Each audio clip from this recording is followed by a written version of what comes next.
And before you knew it, January was gone. Welcome back to The Guy Doing Things. This is episode 10. And I did a bit of a photo shoot with one of my friends, Kuni Ackerman. And we had a bit of a technical chat, how to take photos. And then we also did some, vision and passion chats, as I always like to do. So get back. I always say get back. Sit back and relax and enjoy the next episode. Classic number 10. This is The Guy Doing Things. Boom.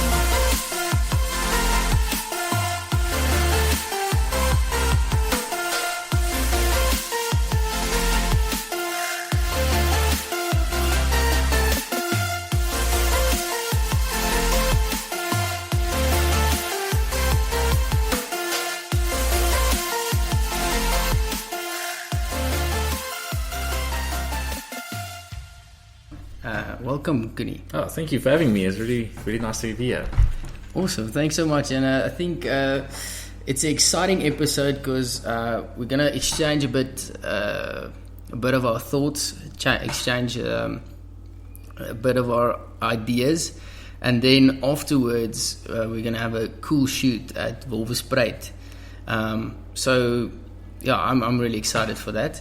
Just to start off, let's just find out who is Kuni Ackerman. Where is he from? Does he have a secret superpower? I think, so hi, my name is Kuni Ackerman. I've been born and raised in Centurion, Pretoria.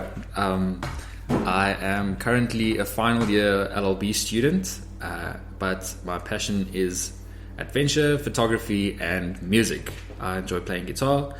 And my hidden secret power is actually that if I've been to a place once, I know where it is and I can drive there without a GPS and back. So, oh my word! People don't believe me, but it's true. You can ask anyone. We can try that today. You're gonna go to Wolvespreit, okay? No problem. No problem. That's an awesome superpower. I'm gonna keep you around because sometimes I forget. I have to use the GPS more than once. That's so cool. And so Kuni, we met through one of our mutual friends, Ron. Yes. And I started following you on Instagram, like you do in these days. That's a common courtesy. If you meet someone, you go follow them on Instagram. So, and I followed your music. So before we get to the photography, how did you get into music? Because I love the videos that you do, and you're really good. Thank you. So how did you get into that? Thank you. Okay, so what happened was my aunt is actually the musical one in the family. She plays amazing piano and everything. And then I think that's where the musical talent comes from, because nobody else in my family has any sort of musical talent whatsoever. So actually, I think I was like in third grade, and then I started playing guitar. But it was always, my parents always played like 90s or 80s music, like Queen, Bon Jovi, music like that, real music, not like EDM stuff. No, it's probably real music, but like with real instruments and stuff like that. So okay. I think that was mostly the inspiration. I mean, I remember, I think I was like, my brother wasn't even born yet. I mean, I was 4 years old, and then me and my dad would jam Bon Jovi like It's My Life in the car. And I think that would be, I think that was kind of, the thing that led up to playing guitar. I've always loved the sound, so I've been playing since 2006 now. Okay. How many years is that? That's we're in 2020 it's 20 now, so it's 14 years. Yeah, it's around there. So, okay. And then I think I was in grade 6, and then I bought my dad actually bought me as a present like a little bundle. He bought my first electric guitar, and then stuff just went up from there. So played in church bands, everything. So it's been quite a journey, and I've really enjoyed it. So okay, awesome.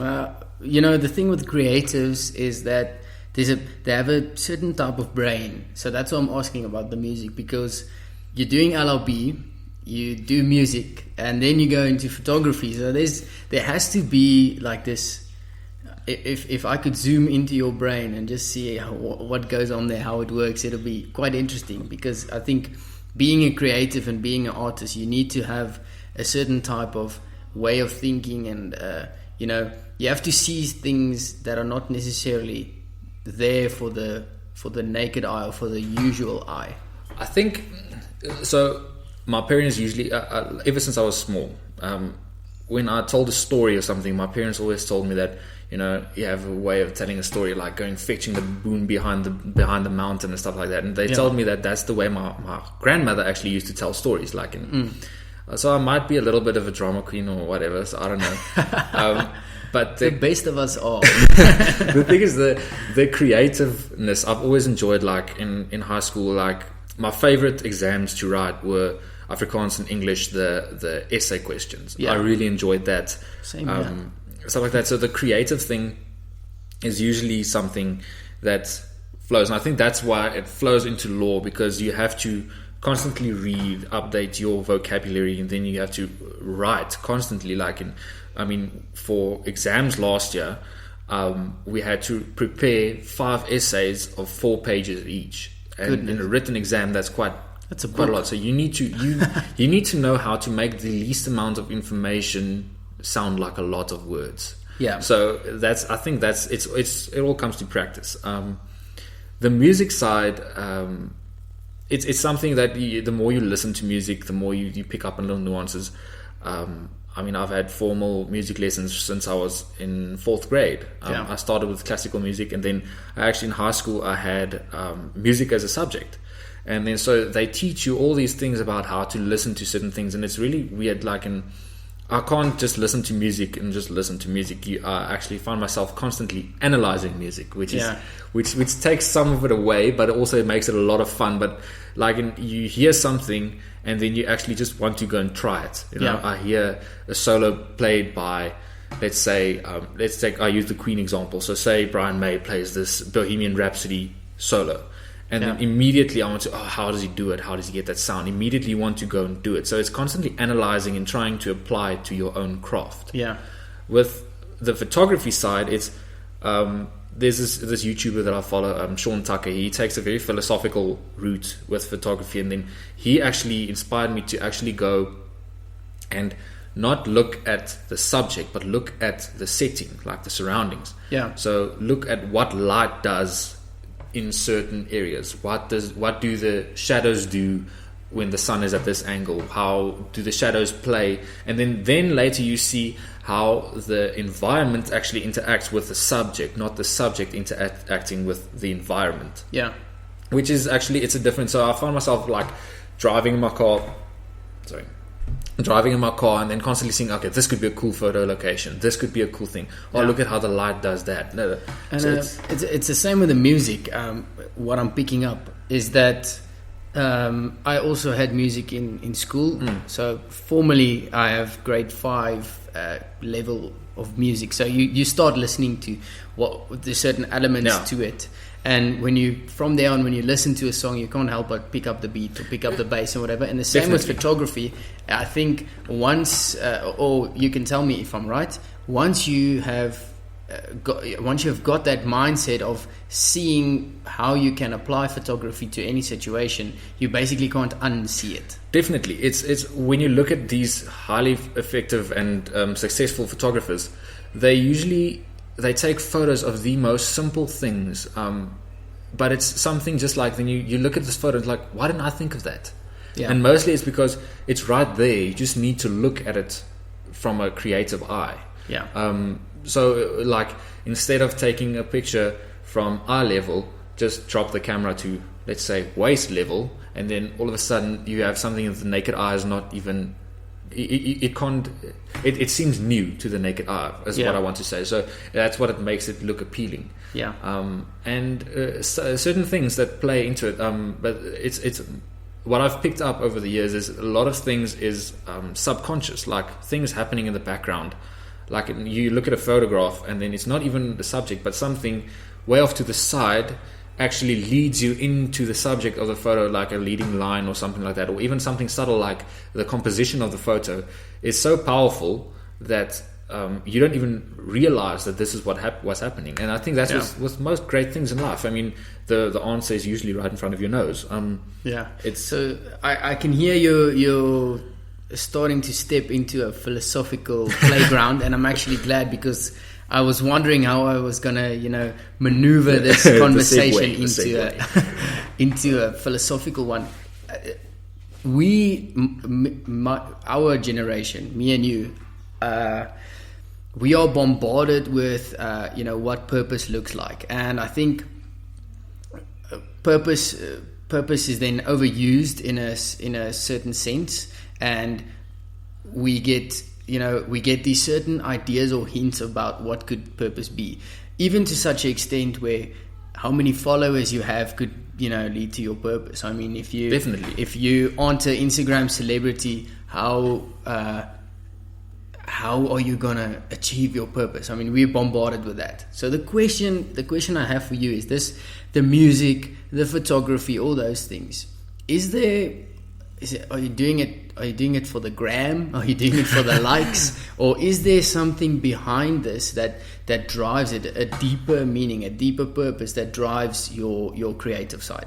I think in the beginning, everyone gets into it. Like, you see YouTube stars or Instagram models with like 147,000 followers and everything. You're like, oh man, I want to do that, But I've recently, I know you've also read this book, like Mark Manson's The Subtle Art of Not Giving a, so I don't have a bleep, so we can't say it. We bleeped it ourselves. And then in that, even this morning I read it, like he says that, I can tell what I said. So, the show? Oh no, okay. And Mark Manson, he says that we are always going to chase something, and the thing is, failure or struggle is inevitable. Yeah. So if you the failure or struggle is inevitable, and we need to know how to deal with that. So we think that if we get 147,000 followers on Instagram, we will be happy. We think that if we look like X, we'll be happy. We think that if we have a friend or a girlfriend or a boyfriend like Y, we'll be happy. But in natural fact, I mean, we actually just, it's goals you set yourself. And if we spoke about it earlier, that when you work up to a goal, so say you have a goal of like 500 Instagram followers, until you have that 500 followers, it's a struggle. I mean, you're constantly obsessing about the analytics. You're seeing, okay, what's my reach now? What's this? How many impressions have I made? When you get to 500 followers on Instagram, then you're like, okay, well, what's next? Okay, 1,000. Then it just starts over. Yeah, the whole process, recreates itself. Exactly. Yeah. It's like this negative loop, like where you want to just continue growing, and you don't stop and smell the roses along the way. Yeah. So in the beginning, I think the reasons people get into things is like, the money, the fame, I mean, it's a reality. People want to get into it. Really, is people want to get into it. But when you start growing and you actually enjoy the art of making, then it actually becomes more, like you said, deeper. It's a deeper meaning. So this year for 2020, I actually set myself a goal. What actually drives me now is I wanted to, the reason for my YouTube channel and everything that I started, I want to add value to the community or to anyone watching my posts or whatever. Yeah. So that's the thing. I set myself a goal. Okay, so every post I make on Instagram or any post I make on YouTube or Facebook or whatever, I'm going to write a little tutorial, like a little gear list, what my approach was behind the photo, or what the inspiration was for the photo, even just a behind the scenes look. And that's what I thought. This year I want to make a difference. I want to add value. So as I told you previously, that if I can inspire one person per Instagram post or whatever, or if you scroll through my feed or through YouTube, whatever, I inspire one person to pick up a camera and then take a photo. That will be a win for me. And I think that's my goal for this year, is just to inspire people. I'm not going to obsess about the analytics and the followers and the likes and everything, because it is bad for you fall into a depression cycle. And it's not sustainable to just follow the likes or follow the follows. Definitely.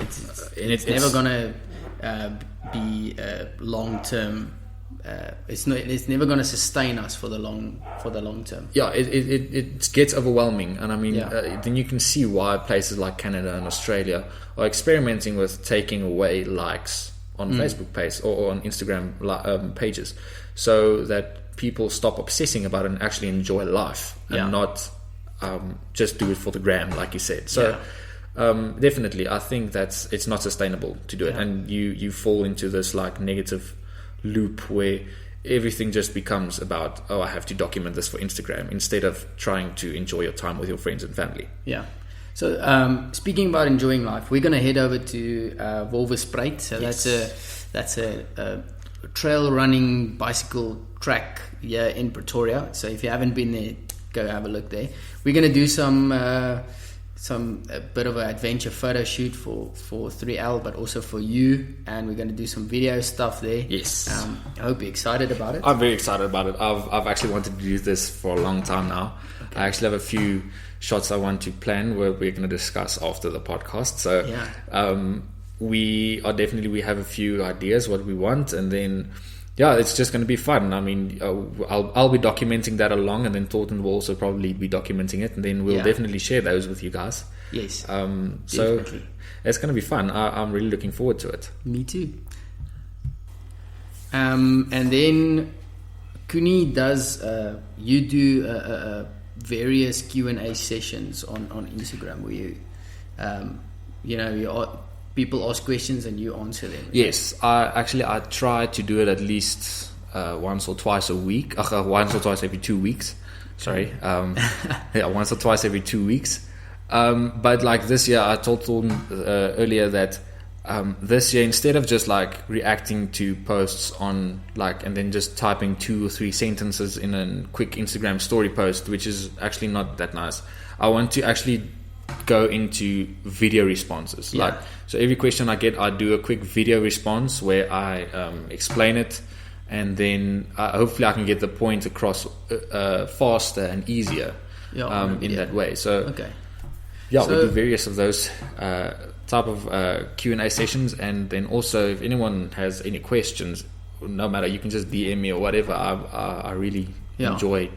So your Instagram handle is at Kuni Ackerman Photography, or yes, at Kuni Ackerman _photography. Yes, okay. But it usually if you search it, it just pops up. Search it, it's gonna be there. I have quite a unique name. So well, it's Kuni with a C. So let's just get that out of the way.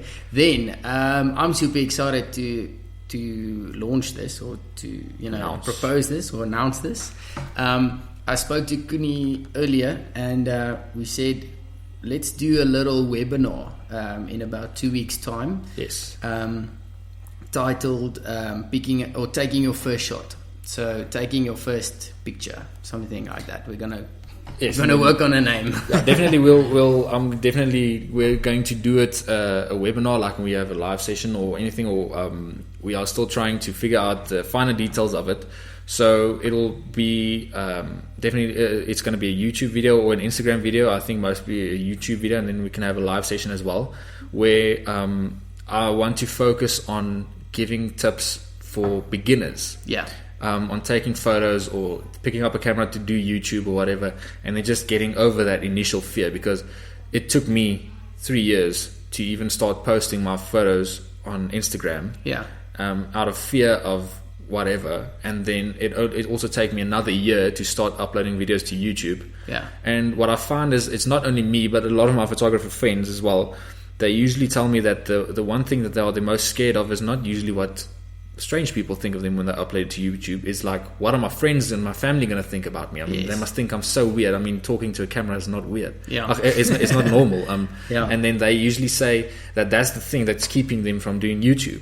So I want to encourage anyone, if you have any questions or anything, ask me on the Q&As or send me DMs or whatever, that we can build up like this catalog of stuff that we can discuss. If you are thinking like, what camera should I buy, or should I even have a camera? I just told Thornton that phone cameras nowadays are so good that you can make almost a semi-professional you can do good enough quality videos for YouTube, and then even more so for Instagram, just by using your phone. That's what Instagram is for. So Yeah, so we can build up a few Q&As through this podcast as well, and then hopefully in 2 weeks you can do a nice nice webinar. We'll compile all the questions or topics that we want to discuss, and then we can definitely do that. So we want to get your feedback and then make content that will actually benefit you guys. So that will be super cool. Awesome. Kuni, I can't wait to put on my hiking boots and get out there. So thank you so much for your time. Thank you for speaking to me, giving a bit of, how do you think, giving a bit of your philosophy here. And then I'm looking forward to the photos and to the webinar in a few weeks. Thanks so much. Thank you so much for having me. It's been fun.